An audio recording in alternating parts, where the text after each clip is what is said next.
Voilà, je disais que je ne savais pas si Omar Adéanjou sera sur ce plateau. C'était prémonitoire, il n'est pas là. Mais Laurent Roland Toniquès est avec nous. Laurent Roland Toniquès, bonjour. Moriagua, bonjour. Amis téléspectateurs internet, bonjour. Merci pour votre présence sur ce plateau. Chaque matin, vous êtes debout et vous venez. J'ai fait une introduction tout à l'heure. Je disais que les gens disent que la vie est simple. Est-ce que c'est dormir tard, se lever tôt qui est simple, alors que d'autres disent que la vie est un combat?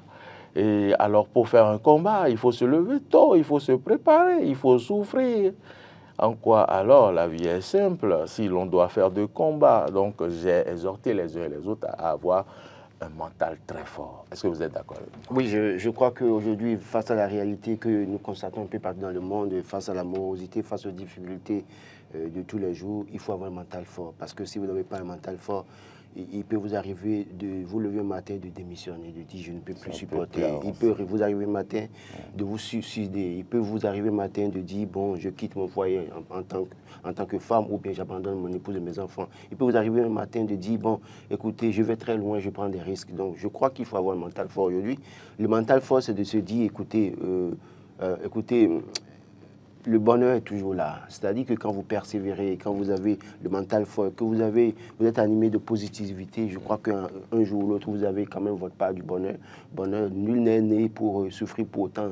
C'est vrai que nous sommes nés à degrés divers dans des pays où parfois nous avons fait face à des réalités, et lesquelles réalités font que parfois, vous avez peut-être la chance d'être très heureux, mais malheureusement, compte tenu de certaines réalités, vous devez souffrir. Je parle bien des réalités africaines, aux réalités, même sous d'autres cieux également. Donc, mental fort, positivité, mais prier constamment. Parce que vous ne vous êtes pas créé seul. Il faut véritablement s'accrocher à Dieu et dire tous les jours, ah oui, Seigneur, c'est toi qui m'as créé, c'est toi qui sais. Parce qu'il est écrit, quand vous lisez Psaume 23, quand vous lisez d'autres versets de la Bible, il dit, Dieu, en fait, est-ce que les oiseaux se plaignent pour manger? C'est Dieu qui les a créés et c'est Dieu qui vous a créé également. Et donc, j'estime que vous êtes créé à l'image de Dieu. Vous savez quand même une part de pouvoir en vous, une part de réussite en vous, jusque parfois, pas ignorance, quand c'est écrit dans Osée chapitre 4, verset 2, je crois, que mon peuple périt faute de connaissance. Donc, quand vous n'avez pas la connaissance, pour vous sortir de votre de la précarité, de sortir de la souffrance, et que vous êtes là, vous jetez dans la souffrance, et vous finissez dans la souffrance, c'est ça qui peut-être vous amène à vous suicider un beau matin, à tout abandonner, à penser que c'est une fatalité. La fatalité, oui, mais attention, on a toujours une porte de sortie quelque part. Jusque, il faut peut-être identifier vraiment, avoir le flair pour savoir par où passer. J'estime à tous ceux qui nous suivent ce matin, je leur dis clairement, écoutez, accrochez-vous. Il n'y a rien à faire. C'est-à-dire, quand vous abandonnez, vous abandonnez. Et ne permettez jamais à quelqu'un de vous faire du mal. Parce que je le dis clairement, quand vous ne priez pas et que vous pensez que le sorcier peut vous tuer, c'est vous qui avez choisi que le sorcier vous tue. Et quand le sorcier vous tue, il est possible, parce que moi, chrétien, on me dit que Dieu est amour et Dieu pardonne. Si vous permettez à un sorcier de vous tuer, un jour ou l'autre, le sorcier peut se repentir. On me parlera de karma, mais au-delà de tout, il a déjà mis fin à votre projet. Quand vous avez un problème avec quelqu'un et que vous êtes en difficulté avec quelqu'un, c'est des menaces, tout ça au quotidien. La meilleure chose, c'est d'aller voir la personne et faire la paix avec la personne. Parce que si la personne arrive à vous empoisonner ou à vous poignarder, il met fin à vous, à vos projets. Mais il a peut-être une chance de se repentir quelque part un jour. Et de venir, Bible amène, commencez à crier, Jésus est bon, Jésus t'aime, Jésus t'aime. Mais vous étiez où? Vous êtes où déjà? Vous êtes déjà devenu du sable dans le cimetière quelque part. J'estime véritablement que vous devez avoir un mental fort. Réglez les problèmes que vous avez avec les gens en douce, faites la paix avec les gens autour de vous, allez devant Dieu, priez au quotidien. Mais sachez que vous pouvez réussir. Nul n'est né pour souffrir. Merci pour ces mots forts, Laurent. Merci bien pour ces mots réconfortants ce matin. Nous allons continuer maintenant avec l'analyse ce matin. Fraternité, allons à la une de Fraternité avec Marcel Yedo. Fraternité nous parle de réalisation dans le secteur de la santé de 2016 à ce jour. Soins de qualité disponibles et renforcement de capacité des hôpitaux. Soins de qualité disponibles. Parlons-en sans langue de bois, Laurent Roland Toniquès. Aujourd'hui, nous voyons qu'il y a eu la fusion de la CIA, l'hôpital d'instruction des armées, par la fusion, c'est absorption, oui. D'accord? Mais quand même, les patients se plaignent. Je ne sais pas si vous avez rencontré des patients qui vous ont parlé. Les gens ne sont pas satisfaits. Et je ne peux pas lire ce titre soins de qualité à la une de Fraternité sans donc rien dire. Ce n'est pas possible. Il va falloir que le ministre dépêche des gens pour aller faire des enquêtes, pour écouter les patients sur les bancs de cet hôpital-là, qui est la vitrine de notre pays. Laurent Roland-Toniquès. Alors, première chose que j'ai envie de dire sur ce sujet, c'est qu'en termes de soins de qualité, en tout cas pour le minimum qu'on peut souhaiter, je crois qu'il y a un travail qui a été fait, qu'il faut reconnaître. La fermeture des cliniques tous azimuts dans nos rues a permis d'orienter les gens vers des centres de santé de qualité. Parce que les cliniques qui étaient dans les rues un peu partout étaient pratiquement des mouroirs qui vous prescrivaient parfois des médicaments qui n'étaient pas adaptés à votre maladie, qui tuaient, qui étaient peut-être spécialisés dans les avortements à outrance, qui étaient spécialisés dans les traitements approximatifs où les gens mouraient, les gens succombaient. Et donc, à partir de ça, on peut déjà se féliciter de ce que ce travail qui a été fait d'assainissement du milieu sanitaire est un travail à saluer. Après ça, dans certains hôpitaux aujourd'hui, il y a la crainte de l'autorité. Ça, il faut l'avouer. Vous allez dans certains hôpitaux, dans certains centres de santé aujourd'hui, ce que les mauvaises habitudes d'autrefois ont disparu au profit. En tout cas, il y a la crainte qui fait que les gens ne se permettent plus un certain nombre de choses. Mais pour autant, il y a, c'est vrai, que dans certains centres de santé, dans certaines cliniques, en tout cas certains centres de santé, certains hôpitaux, où il y a la mauvaise habitude qui perd aujourd'hui. C'est vrai qu'hier, on disait que le centre national hospitalier universitaire Hubert Koutoukou-Maga était un mouroir, mais pour autant, aujourd'hui, on n'entend plus ce discours pour autant comme ça. C'est vrai qu'il y a des mauvaises pratiques. Les brebis galeuses, il y en a un peu partout. C'est ça. Et donc, j'estime que les problèmes que nous avons encore dans ces centres aujourd'hui, c'est du fait des brebis galeuses qu'il faut travailler à extirper des rangs du personnel de la santé. Parce qu'il y a des gens qui ont prêté serment, qui ont fait leur serment, qui ont dit, le serment d'Hippocrate, dit servi et donc fait bien leur travail. Il y en a qui le font très bien. Mais il y en a qui, vous savez, le problème c'est l'argent. Et parfois, ils n'ont pas envie de travailler, ils vous prescrivent des choses, pas possible, vous achetez, et puis après, ça ne marche pas. Écoutez, j'ai une amie qui a perdu sa mère il y a quelques jours au Centre national hospitalier, en tout cas, le grand centre. On lui présente nos condoléances. Oui, bon, voilà. Mais à la dernière minute, c'est-à-dire on lui a encore prescrit des médicaments. Et pour quel but on a prescrit ce médicament? Et quand la personne, sa mère est décédée, après on est allé chercher, ils ont cherché à comprendre qu'il y a des médicaments qu'on ne devrait même pas leur prescrire. Mais ils ont dit acheter des médicaments pour pratiquement 200 000, 300 000 francs. Lesquels médicaments n'ont pas été utilisés pour la patiente. Encore que parmi les médicaments, il y en a qu'on ne devrait même plus prescrire pour la patiente. Je parle de ce cas. Je parle d'un autre cas que moi j'ai vécu tout personnellement, tout dernièrement. Une dame malade, qu'on réfère à un centre de référence connu depuis des années au Bénin. On appelle un médecin dans l'hôpital qui dit oui, je suis disponible, amenez la personne. On amène la personne, le médecin qui est spécialiste, qui doit suivre la personne, est allé voir juste la malade une seule fois, le reste reste dans son bureau et envoie les infirmières voir la dame et reste là-bas, signe des documents. Jusqu'à la dernière minute où moi, à un moment donné, j'ai été obligé d'appeler un ami médecin qui, efficace, fait partie quand même des rares personnes, médecins efficaces aujourd'hui au Bénin. Aidez-moi à aller voir la situation de cette personne. On est allé dans le centre. Il prend le dossier de la dame. Il se rend compte que la dame a été abandonnée. Que si le premier jour elle était arrivée là, le médecin avait fait son travail, elle aurait pu être, en tout cas, sauvée. Mais le médecin a parlé avec nous le mardi, le mercredi matin, la dame succombe. Elle meurt. Et c'est là qu'on a appelé, le médecin a appelé les responsables du centre en question, qui nous informent là maintenant que le médecin n'avait jamais informé qu'il y avait une telle malade dans la maison. Alors que tous les vendredis, il faut une réunion du staff pour exposer les cas critiques qu'ils ont dans la maison et chacun donne son conseil, son apport pour dire mais voilà ce qu'il faut faire. Mais ce médecin n'a jamais présenté ce malade-là. Donc pour vous dire quoi, il y a de ces cas que nous avons encore aujourd'hui dans nos centres de santé et j'estime que le gouvernement doit continuer à faire le travail d'assainissement du milieu sanitaire parce que les gens meurent. Bon, maintenant quand on finit de dire ça, il faut aussi interpeller le gouvernement. Parce qu'un centre de référence est un centre de référence. On ne doit pas manquer un appareil. On ne doit pas manquer de consommables. Il y a les consommateurs qui manquent. On parle de scanner qui manque par endroit dans certains hôpitaux. On parle d'oxygène qui manque par endroit dans certains hôpitaux. Hier, j'ai supprimé une voiture qui transportait l'oxygène, c'est comment vous appelez? Ambulance, non, oxygène sanitaire. Et le camion filait au point où la camionnette filait au point où j'ai dit, c'est sûr que là maintenant, quelqu'un a besoin d'oxygène quelque part et ça manque dans son hôpital. Parce que la manière dont il filait, je dis, mais là maintenant, en filant avec autant de bouteilles d'oxygène, il peut quand même faire aussi un accident. Pour dire quoi? La disponibilité du consommateur, la disponibilité des appareils dans les centres de santé aussi fait défaut. Malheureusement, on le dit, mais les gens pensent que parfois, quand on le dit, on est opposant. Non, pas du tout. Mais écoutez, je finis de dire ça, je prends le cas des dialysés. Je prends le cas des dialysés, par exemple, où on dit, oui, il faut la gratuité, parce que... Le quotidien, là, le matinal, on en parlait, il va l'afficher. Dans un instant, allez-y. Et donc, on parle de gratuité, on a toujours dit gratuité. Après, on nous sort du Conseil des ministres, comment ça s'appelle, exonération, on parle d'exonération, on parle du... Voilà, le matin, on parle du bouffon d'oxygène pour les dialyser. J'estime que oui, bon, j'ai dit hier, je le redis, ce n'est que moi, je l'assume. C'est un bonbon qu'on a jeté peut-être lancé au dialysé pour dire, allez, soyez en train de sucer ça et calmez-vous d'abord, on verra après. Mais j'estime véritablement que la gratuité est très importante dans ce cas de figure.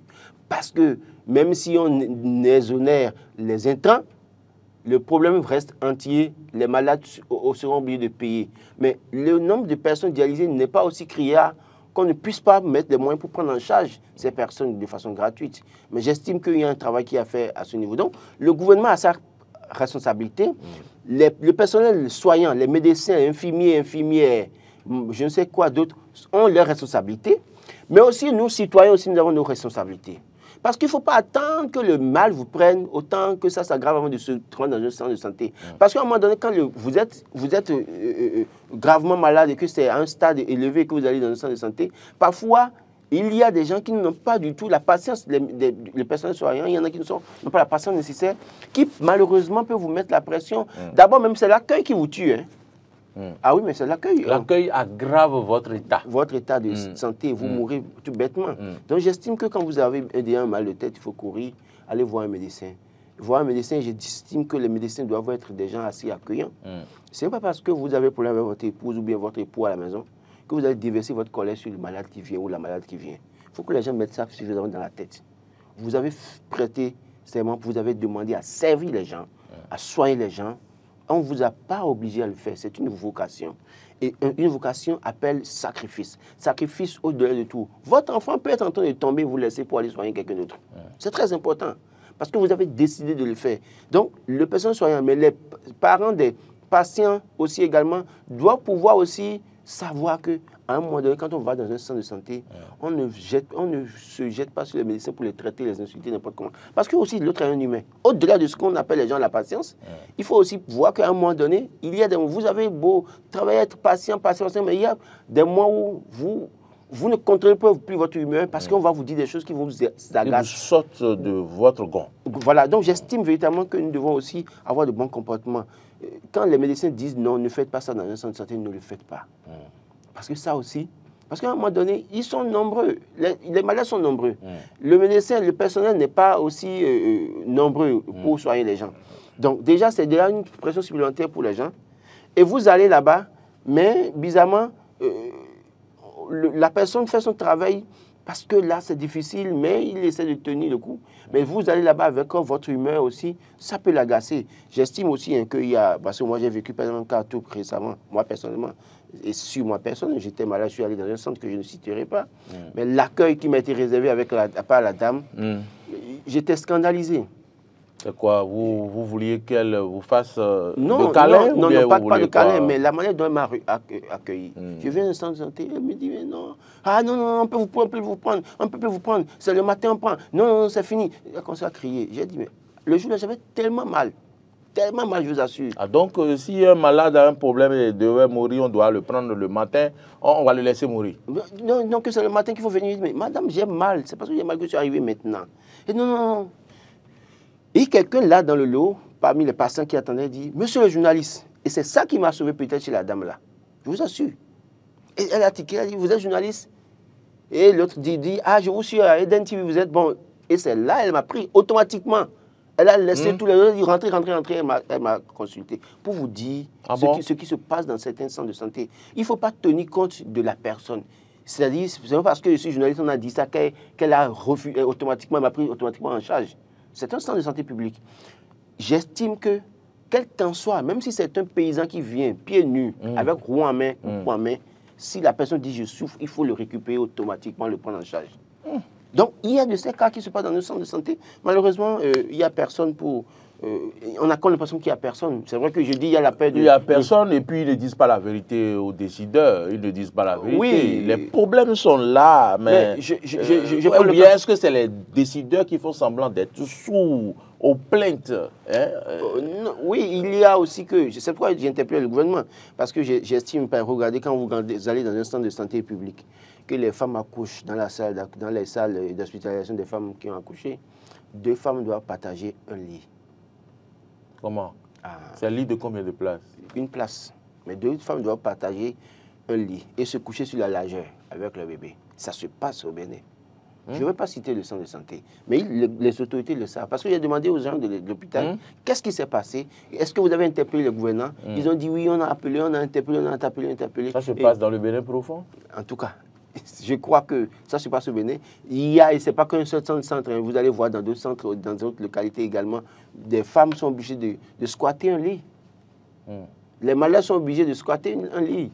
Parce qu'on n'a pas donné de matériel. J'estime que c'est un problème que le gouvernement aussi doit régler. Très important, il faut régler ça. Parce que quand vous êtes malade, déjà que vous devez encore souffrir, ou bien la femme vient accoucher. Déjà, elle a accouché, elle sent déjà des douleurs. Et là, elle doit se coucher sur la largeur d'un lit avec un bébé.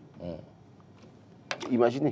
Est-ce que c'est trop demandé au ministre parfois d'envoyer des gens, je vais dire, des gens qui vont se faire passer pour des malades, s'infiltrer parmi les malades et qui iront vivre ce que vivent les malades, puis iront vivre les difficultés des médecins? Est-ce que ce n'est pas aussi une façon pour voir comment les choses, pour voir les difficultés?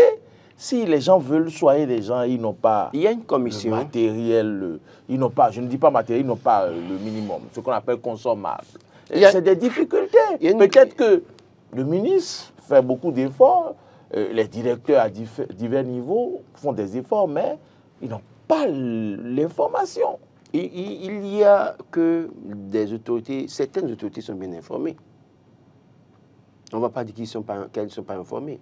Vous posez la question aux médecins, vous posez la question aux infirmiers, aux responsables des centres de santé des hôpitaux, ils vous diront clairement que chaque fois nous faisons un rapport, nous envoyons aux autorités. Et elles ne réagissent pas. Donc j'estime que la responsabilité est partagée. Autant les médecins ont leur responsabilité, les personnels soignants à sa quelle responsabilité le médecin? Non, le médecin, lui, il y a une question. Il vient, il y a une question. Et s'il a besoin du coton, il a le coton. S'il a besoin d'anesthésie, oui, à ce niveau, aussi, il y a aussi la question de l'entretien des matériels qu'on leur confie. Oui, il y a la question de la gestion des consommateurs qu'on leur donne. En fait, je ne les jette pas. En fait, ce n'est pas au médecin d'entretenir le matériel. Non, ce que vous dites, je parle du staff dans les centres de santé. On ne va pas se leurrer là, hein, se voiler la face. Hein. Nous savons comment est-ce qu'à tous les niveaux, chacun de nous là, met sa dose pour que les choses aillent mal. Les autorités ont leur responsabilité. J'en conviens, je sais que les autorités doivent davantage donner de consommables, de matériel au personnel soignant. Mais le matériel, ça s'entretient, par exemple. Mais c'est ce que je vous dis. Et lorsque celui qui doit faire la maintenance, il vient quand il veut, le matériel a un problème, on signale, on n'envoie pas quelqu'un réparer. C'est un problème, Laurent. Je suis d'accord. C'est des retours que nous avons. Oui, il y a ceux qui doivent entretenir les matériels, mais il y a aussi l'utilisation. Quand vous remettez votre portable, qui est là, par exemple, et que vous finissez d'utiliser, vous finissez de prendre un appel, vous jetez ça. Vous allez attendre que les techniciens tous les jours viennent vous serrer les vis, c'est ça? Non, c'est de ça que je parle. Je ne dis pas que tous les médecins sont comme ça. Mais il y a aussi l'utilisation du matériel. Vous commencez par là. Après, quand on aura réglé le problème de l'utilisation des matériels par le personnel, il faut interpeller maintenant les techniciens qui doivent assurer l'entretien. Il faut interpeller maintenant les administrateurs des hôpitaux. Parce que c'est eux qui gèrent les hôpitaux. Les interpeller sur la question du traitement du personnel soignant, la question du traitement des techniciens qui doivent gérer le matériel, certaines choses. Et maintenant, il faut interpeller les directeurs départementaux de la santé qui, à leur tour, doit pouvoir rendre compte au ministre de tutelle. Interpeller les chefs de service. Les chefs de service et autres là. Et donc, c'est à tous les niveaux. Chacun de nous, nous avons une responsabilité.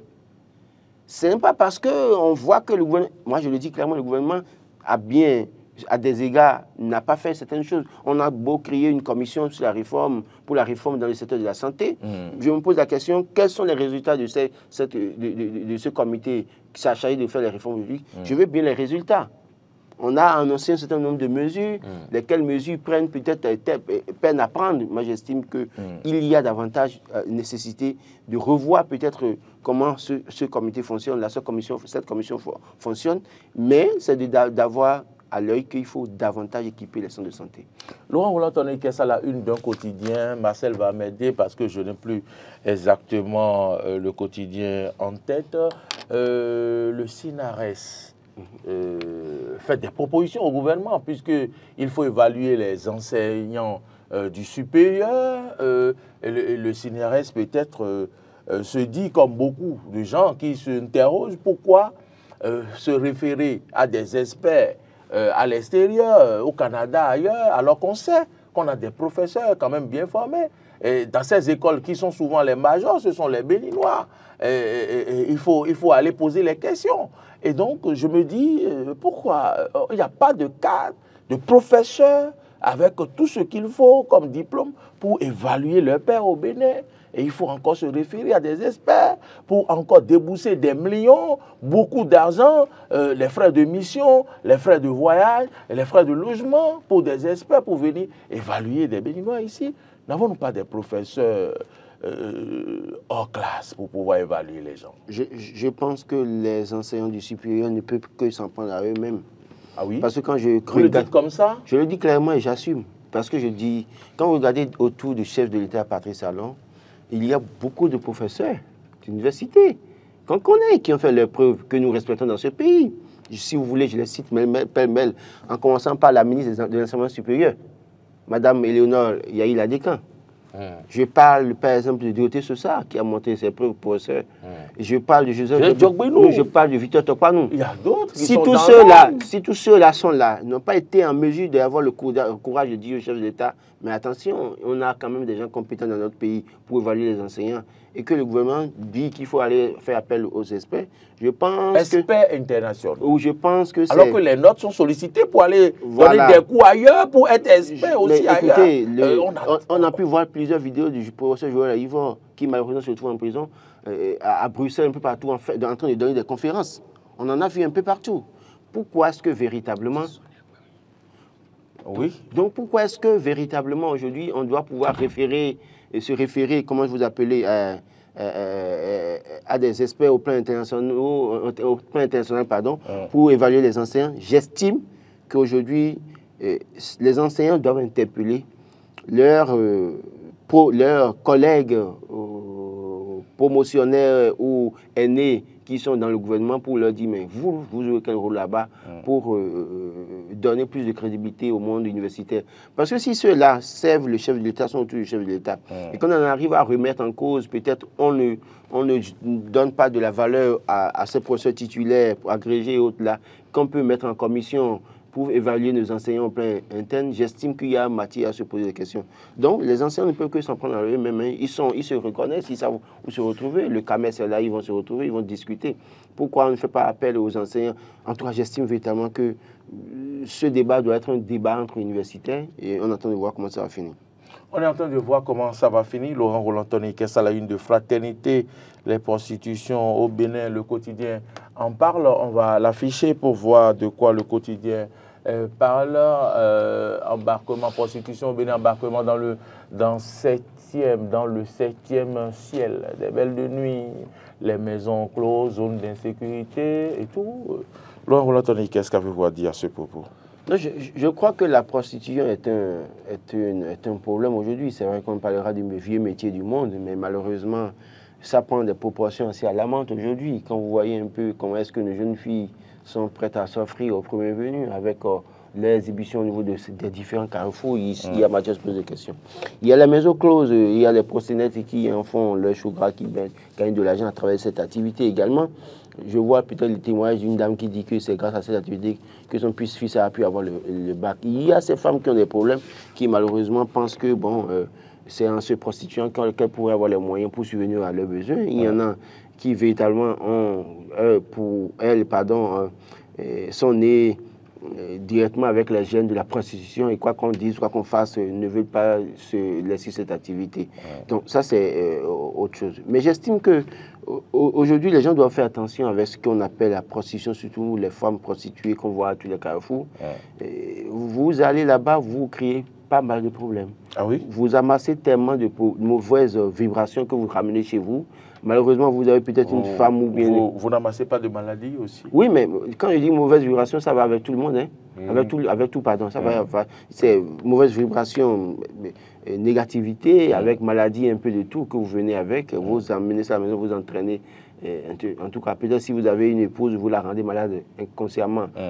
En tout cas, involontairement, vous rendez, la dame est malade parce que c'est vous, vous êtes allé choper le mal ailleurs. Il y en a aussi qui sont en mission dans les prostituées. Donc, c'est une invite à ces personnes. C'est une invite à tous ces personnes. Elles sont en mission comment? Quelle mission? Voilà. Il y en a qui, en réalité, font cette activité parce que, ayant des pactes signés, et doivent pouvoir travailler à s'offrir à des hommes. Et dès lors que vous rentrez en contact avec cette dame-là, elle prend possession de votre, comment vous appelez, de votre aura, automatiquement. Et donc, après un certain nombre de victimes, elle peut maintenant avoir le pouvoir dont elle a besoin, malheureusement. Donc, vous voyez les femmes se prostituer, vous pensez que c'est le plaisir seulement, c'est l'argent seulement qui les guide. Mais il y en a qui sont véritablement en mission pour d'autres, pour beaucoup de sectes, beaucoup de confréries, je ne sais quoi. Et donc, vous allez là-bas, vous créez tous les problèmes. Vous allez voir des hommes tomber malades pour rien du tout. Et tous les remèdes, on essaie, ça ne marche pas et ces personnes meurent. Donc, chacun de nous doit faire attention. Autant je demande à l'État de travailler à assainir nos milieux pour mettre hors d'état de nuit ces personnes-là, autant je demande à tous les hommes de faire très attention. Moi, j'estime que, je ne sais pas, qu'est-ce qui pourrait vous amener à aller vous retrouver chez une prostituée alors que peut-être vous avez la possibilité de vous marier une fois pour de bon, d'avoir une femme. Qu'est-ce qui peut vous amener chez une prostituée alors que vous avez une épouse à la maison? C'est autant de choses sur lesquelles j'interpelle chacun de nous pour dire, faisons attention à ce que nous faisons parce que, écoutez, vous allez d'abord vous choper tout ce que vous chopez, là, vous mourrez, vous tuez peut-être banalement votre épouse, vos enfants vont souffrir, seront orphelins de père et de mère. Vous avez, soit vous ne mourrez pas, mais vous êtes en vie, mais vous perdez tout. Vous perdez tout. Et je crois que ces cas-là, il y en a un peu partout. Les gens doivent faire attention. Ces cas, il y en a un peu partout. Les gens doivent faire attention. Laurent Roland, Tony Ikes, voilà un peu, nous avons essayé de parcourir un peu les journaux, les quotidiens ce matin. Voilà, la rentrée a démarré. La rentrée a démarré et vous le savez, c'est pas facile pour les enfants ni pour les parents également. Dans certains établissements, par exemple, pour ce qu'on a vu dans un lycée du côté de Djougou, les cours n'ont pas encore véritablement démarré, tout n'est pas encore mis en place et je pense quand même que parfois il y a des endroits où on met du temps à mettre les choses en place. Oui, tout ne pourra pas commencer au premier jour dans certaines localités. Comme on a entendu parler de Karim Maman, je vous ai entendu parler de ça, comme Karim Maman. Oui. Karim Maman, Malanville, et dans les prochains jours, sauf si au moins le changement climatique les changements climatiques venaient nous aider et qu'il n'y a pas de crue à Cotonou et environ, on peut se réjouir. Sinon que dans quelques semaines, ne soyez pas surpris de voir toute la montée des eaux au niveau de Soava où les enfants auront du mal à aller à l'école. Ladi, je ne sais pas, Fiyosé, Zogbo, pardon, pas Fiyosé, Zogbo et autres. Et donc à ce niveau également, il faut peut-être s'attendre à ce qu'il y ait montée des eaux, Et donc, à ce niveau aussi, les enfants seront obligés de rester à la maison pendant une période donnée. Le plus souvent, c'est 3 semaines ou un mois à la maison. Donc, dans toutes les localités, la reprise de classe n'est jamais effective dans toutes les localités les premiers jours, même la première semaine, même le premier mois. Donc, il faut maintenant commencer par travailler à régler ce problème. Je pense véritablement qu'il faut revoir comment est-ce qu'on va s'organiser dans certaines localités pour que les enfants n'aient pas de retard par rapport aux autres enfants qui ont commencé tôt. Et ça, c'est la première chose. Maintenant, en termes de matériel, en termes de personnel enseignant, parce que, sauf erreur de ma part, on a vu la liste des enseignants du primaire déployés. Mais à la date d'aujourd'hui, je n'ai pas encore vu la liste des enseignants du secondaire déployés. Donc, on ne sait pas si la liste est déjà disponible, rendue publique. On ne sait pas si les AME savent déjà maintenant dans quelle école ils doivent servir cette année. C'est un problème parce que oui. Si, par exemple, vous êtes au sud et on vous envoie au nord et que ici, juste là, vous n'avez pas la liste, est-ce que c'est quand la liste va sortir que vous allez déménager? Non, donc voilà, c'est qu'est-ce que votre famille va devenir? C'est un problème. C'est de ça. Par exemple, dans les collèges publics aujourd'hui, il y a des enfants qui vont à l'école, mais peut-être qu'ils sont abandonnés à eux-mêmes. Les enseignants qui sont les APE sont dans les classes, mais les enfants n'ont pas encore tous les enseignants disponibles pour suivre les cours. Donc, il faille que le gouvernement travaille à vite sortir, en tout cas redéployer le personnel dans les écoles pour permettre à ce que les enfants commencent par suivre les cours. Ça facilite aussi la tâche aux AME, parce que le gouvernement avait demandé que les AME donnent leur disponibilité pour cette année scolaire 2024-2025, ce que les AME ont fait. Et il fallait que le gouvernement maintenant aille très vite pour les redéployer dans les différents collèges. Très bien. Donc, Anthony Kess, on va donc forcément nous en arrêter là pour continuer avec les autres rubriques. On va parler des frais de scolarité de nos jours.